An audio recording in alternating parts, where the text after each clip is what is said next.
Hola, ¿qué tal? Mi nombre es Eduardo Leiva y me toca exponer sobre el libro Masculino y Femenino, el pensamiento de la diferencia de François Hare. En su capítulo número 1, titulado La valencia diferencial de los sexos, François habla sobre su trayectoria científica. Nos cuenta que en 1984 comienza un interés por nuevas técnicas de procreación, por lo que entraron en contacto con la autora algunos médicos y juristas para que ésta aportara un punto de vista antropológico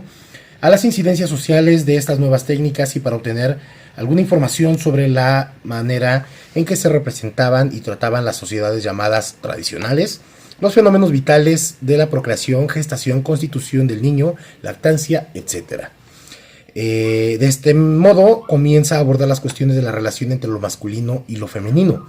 Como antropóloga y africanista, se centró de inicio en los sistemas de parentesco y en particular en el funcionamiento de los sistemas semicomplejos de alianza en ciertas sociedades del África negra,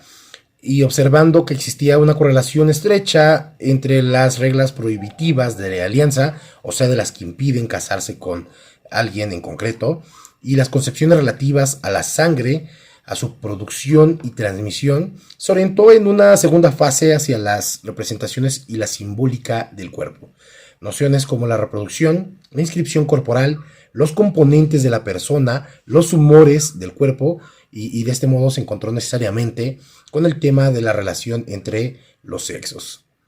Hare nos cuenta que entre los poderes sociales y la antropología hay un problema que plantea o que se plantea permanentemente en el plano social.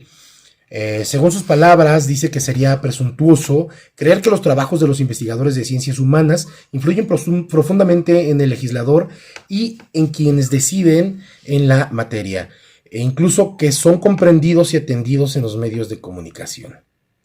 Pero también nos dice que los antropólogos ya se les consulta y se hallan presentes en instancias regionales o nacionales que deben de tratar, por ejemplo, cuestiones de bioética o de aquellas las que intervienen las relaciones sociales de sexo, lo que permite dar a conocer algún mensaje. François asegura que el antropólogo, aunque trabaje ciertos temas, no quiere decir que siempre va a ser escuchado. Aquí lo importante es que sin duda ya existe una mayor disponibilidad del Estado y de las instituciones a considerarnos como interlocutores que podemos influir sobre la decisión que se va a tomar en el plano legislativo o en otra institución. Y también es cierto que los antropólogos hacen más esfuerzos que en el pasado para hacerse oír públicamente. Así también hace notar que las procreaciones médicamente asistidas, el doble trabajo femenino en el exterior y en el hogar, el puesto de las mujeres inmigradas, las consecuencias del alargamiento de la vida, sobre todo femenina, el régimen de pensiones, etcétera, son otros tantos concretos en los que la política precisa de consejos y orientaciones, pero esencialmente de orden pragmático y con alcance inmediato. La intervención de la antropología intenta hacer comprender la lógica de las situaciones para influir en tomas de decisiones o conferir cierta autoridad a decisiones de orden ético o técnico. François asegura también que existe una forma de sordera selectiva, por ejemplo, que los nuevos modos de procreación carecen de influencia sobre el sistema de filiación, que no se puede inventar nuevos modos, y salvo los por clonación o instaurando la república platónica, que suprime la relación entre padres e hijos. Señala que nuestros escritos circulan relativamente en una vasija cerrada, por tanto, necesitamos continuar con este esfuerzo de información para atenuar en lo posible esta sordera selectiva y acceder a un nivel de comunicación que nos permita ser escuchados plenamente por el poder público. Dicho de otra manera, es preciso banquear altas murallas para hacer comprender que no nos referimos a otros, que no nos referimos a otros totalmente exóticos, a extranjeros, a mentalidades arcaicas, a modos de vida desaparecidas, ni siquiera a supervivencias, sino a nosotros mismos, a nuestra propia sociedad, a nuestras propias reacciones como comportamientos y representaciones. Parece que la observación de la diferencia de los sexos está en el fundamento de todo pensamiento tanto tradicional como científico, y la relación de los hombres desde la emergencia del pensamiento no ha podido dirigirse más que aquello que le era dado observar más de cerca,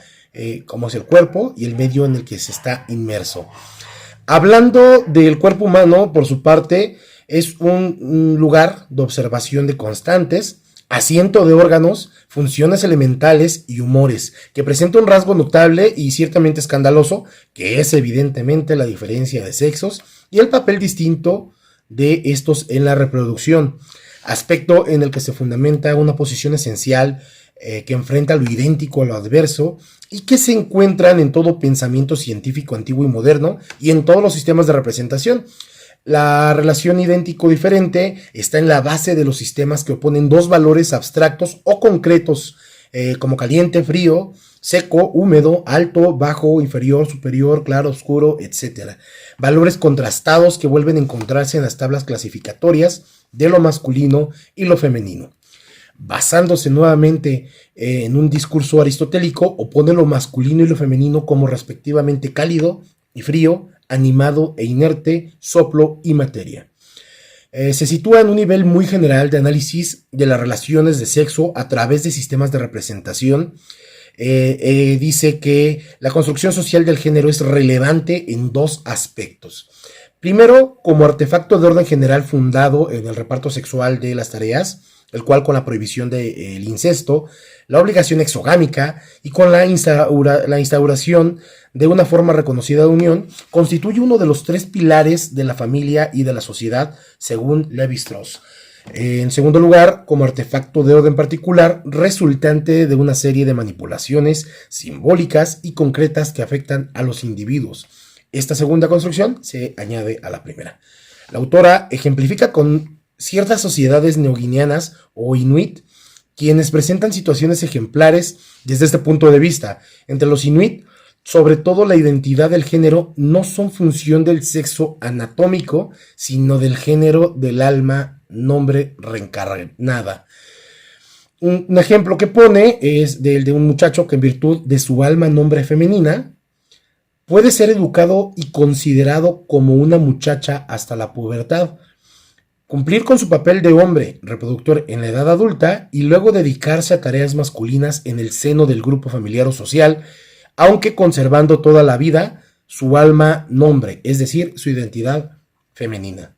En esas cuestiones del sexo y género, bajo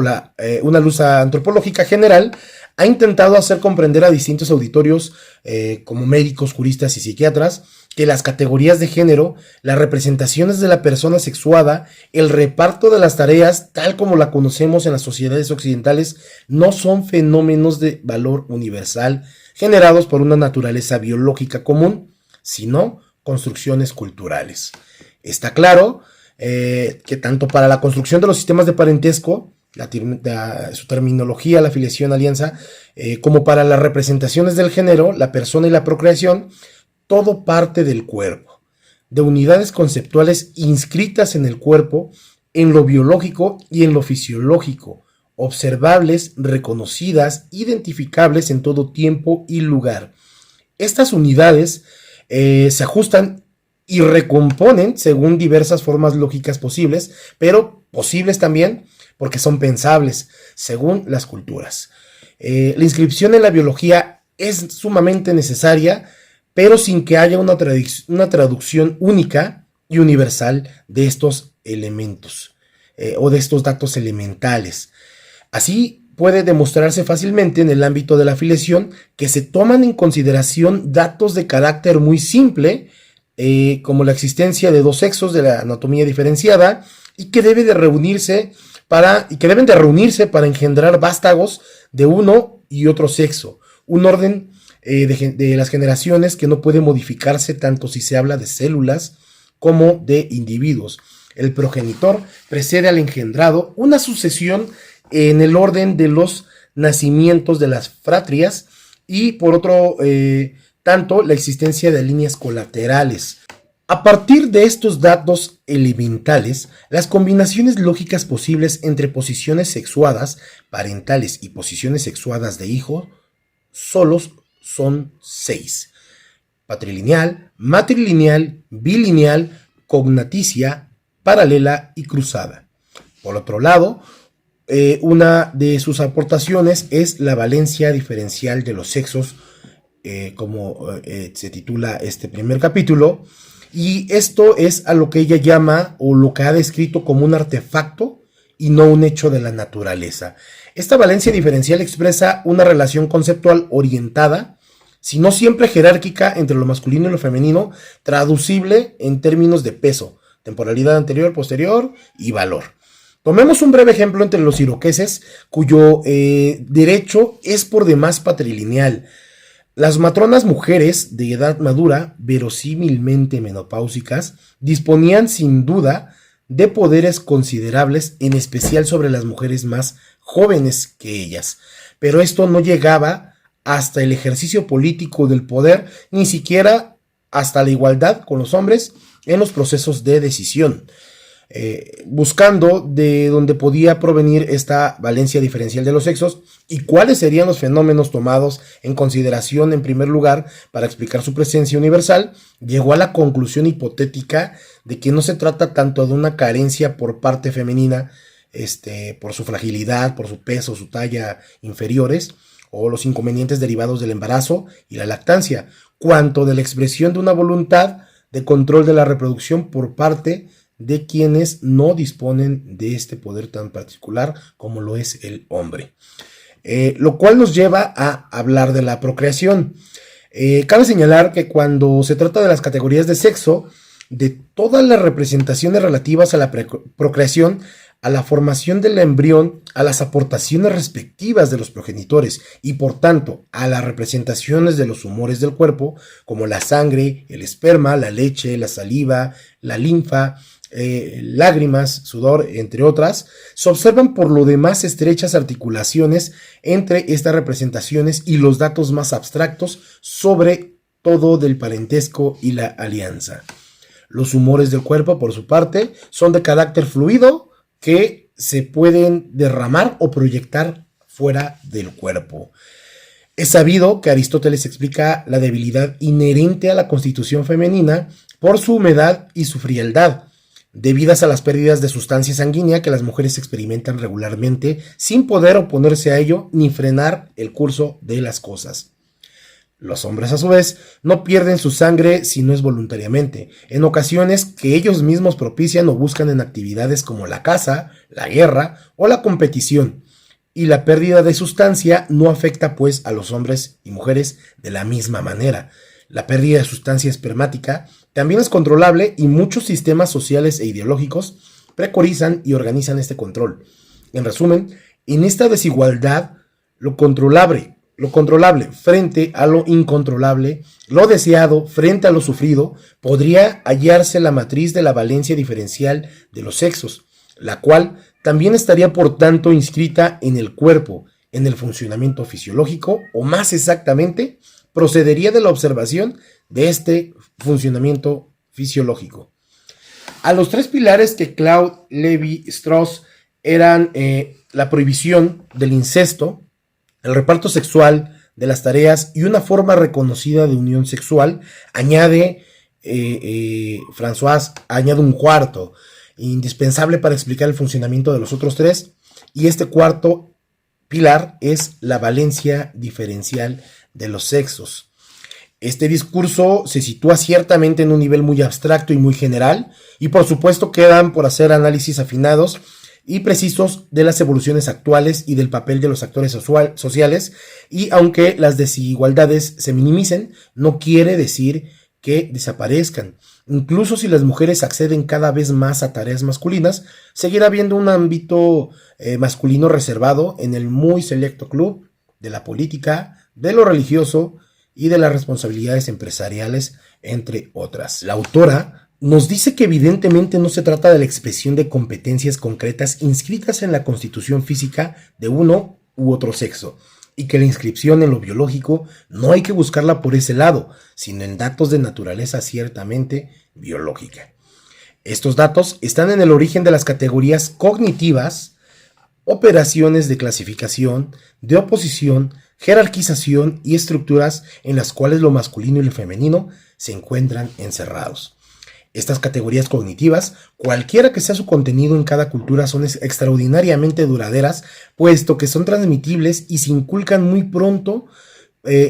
por la educación y el entorno cultural, y se perpetúan a través de todos los mensajes y señales explícitos e implícitos de lo cotidiano. Para finalizar el capítulo número 1, la autora nos señala que una de las funciones actuales de la antropología, llamada de los sexos, consiste en sacar a la luz los problemas planteados por la dominación masculina. Se trata de un trabajo más que legítimo, necesario, pero duda que el conocimiento antropológico puede influir en las decisiones políticas o de otra naturaleza, y que el papel que desempeñan actores sociales, hombres y mujeres, pueden significar un avance hacia una igualdad de sexos cada vez mayor, pero se duda que se llegue jamás a una igualdad idílica en todos los ámbitos, pues dice que ninguna sociedad podría construirse sin este conjunto de armaduras o pilares estrechamente soldadas entre sí, y que son, en este caso, la prohibición del incesto, el reparto sexual de las tareas y una forma legal o reconocida de unión estable, y la que ella propone,